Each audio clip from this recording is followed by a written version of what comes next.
ഞാനിപ്പോ വന്നിരിക്കുന്നത് അക്വാ ഡിസയർ എന്ന് പറഞ്ഞൊരു ചെറിയൊരു കടയിലാണ്. വളവനാടുള്ള ഒരു കടയാണ്.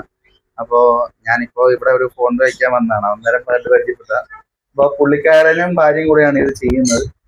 പുള്ളിക്കാരന് സ്വന്തമായിട്ട് കുറച്ച് അക്വേറിയം സാധനങ്ങൾ ബഡ്ജറ്റ് ഫ്രണ്ട്ലി ആയിട്ട് ഉണ്ടാക്കി കൊടുക്കുന്ന ഒരു പരിപാടിയുണ്ട്. അപ്പോൾ ചെറിയൊരു കടയാണെങ്കിൽ ഇപ്പം ബഡ്ജറ്റ് ഫ്രണ്ട്ലി ആയിട്ട് ചെയ്യും എന്ന് പറഞ്ഞ് അപ്പോൾ നമുക്കൊന്ന് ചെയ്തു തരാമെന്ന് ചോദിച്ചാൽ അങ്ങനെ ഞാൻ നോക്കുകയാണ്. അപ്പോൾ ഞാൻ നോക്കിയപ്പോൾ എനിക്ക് ഇഷ്ടപ്പെട്ടു. അത് ഞാൻ നിങ്ങളോട് എത്തിക്കാൻ വേണ്ടിയിട്ടാണ് ഈ വീഡിയോ ചെയ്യുന്നത്. നമുക്ക് പുള്ളിക്കാരനോട് തന്നെ സംസാരിക്കാം. എന്താണ്, എങ്ങനെയാണ് കാര്യങ്ങളൊക്കെ, എങ്ങനെയാണ് ആൾക്കാർക്ക് ഇത് അഫോർഡ് ചെയ്യാൻ പറ്റുന്ന രീതിയിൽ പുള്ളി ചെയ്ത് കൊടുക്കുന്നത്, എന്തൊക്കെയാണ് പുള്ളി ചെയ്യുന്നതൊക്കെ നമുക്കൊന്ന് നോക്കാം. ചേട്ടാ പറഞ്ഞോ, എന്താണ് ഇവിടുത്തെ പ്രത്യേകതകൾ, എന്തൊക്കെയാണ് ബഡ്ജറ്റ് ഫ്രണ്ട്ലി ആയിട്ട് ആൾക്കാർക്ക് ചേട്ടൻ ചെയ്തു കൊടുക്കുന്നത്? ഇവിടെ അക്വേറിയം ഉണ്ട്, പിന്നെ പെറ്റ്സ് ഉണ്ട്, പിന്നെ കൂടുണ്ട്, പിന്നെ ഫുഡുണ്ട്, കിളികളുടെയും മീന്റെയും ഒക്കെ ഫുഡുണ്ട്. പിന്നെ ഇതുപോലെ പ്ലാന്റ് ടാങ്ക് സെറ്റ് ചെയ്ത് കൊടുക്കും. പ്ലാന്റ് ടാങ്ക് സെറ്റ് ചെയ്ത് കൊടുക്കും.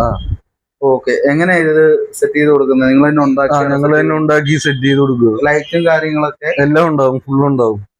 ഇത് എത്ര രൂപ വരുന്നത്? ഇതിന് ഇപ്പം വരുമ്പോ ഒരു 3500 രൂപ വരും. മീൻ ഉൾപ്പെടെയാണോ? എല്ലാം കൂടെ ഫുൾ സെറ്റ്.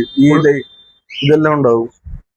ട്രീയും ഇതൊക്കെ ലൈറ്റ് സെറ്റപ്പും എല്ലാം ഒരു 3500 റേഞ്ചിലാണ് കൊടുക്കുന്നത്. പിന്നെ ഇതിന്റെ അകത്ത് ഒരു ഫോഗും ഉണ്ട്. ഫോഗ് ഉണ്ട് ഇതിന്റെ അകത്ത്. ദീപം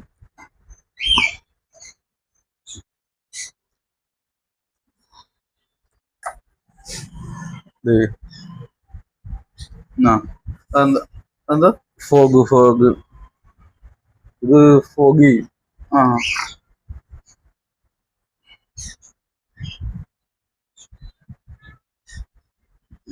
അത് ഇച്ചിരി ഒന്ന് താഴ്ത്തി വെക്കണം.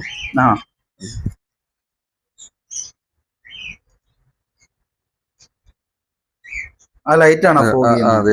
കൊള്ളാലോ. നല്ല അടിപൊളിയായിട്ട് സാധനം പോകുന്നുണ്ട്. ഇതെല്ലാം കൂടെ 3500. മീനുകൾക്ക് കുഴപ്പമൊന്നും ഉണ്ടാകത്തില്ല. മീനുകൾ സേഫ് ആയിരിക്കും. നല്ല കാണാൻ രസം. എന്തൊക്കെ മീനാണ് ഇട്ടിരിക്കുന്ന? ഇപ്പം ഇതിന്റെ അത് മറ്റേ ടെട്ര ഉണ്ട്, പിന്നെ നിയോൺ ടെട്ര ഉണ്ട്, പിന്നെ സർഫസ് ടെട്ര ഉണ്ട്, പിന്നെ നോട്സിലഡ് എന്ന് പറയുന്ന മീനുണ്ട്. നോച്ച് ഉണ്ട്. അതായത് ഇതിന്റെ താഴത്തുള്ള മറ്റേ ഇതൊക്കെ വൃത്തിയാക്കിക്കൊണ്ടിരിക്കും. സക്കർ മീൻ പോലത്തെ. പ്ലാന്റ് ഒന്നും പോകത്തില്ല. പ്ലാന്റ് ഇപ്പോഴും ക്ലിയർ ആയിട്ട് ഇരിക്കും ഇതേപോലെ. ഓക്കെ. അപ്പൊ എങ്ങനെയാണ് നമുക്ക് കസ്റ്റമേഴ്സ് ഒക്കെ കൊടുക്കുന്ന ഓഫർ, എന്തൊക്കെയാണ് നിങ്ങൾ പ്രൊവൈഡ് ചെയ്യുന്നതെന്നൊന്ന് പറയാം. അത് അക്വേറിയം മേടിക്കും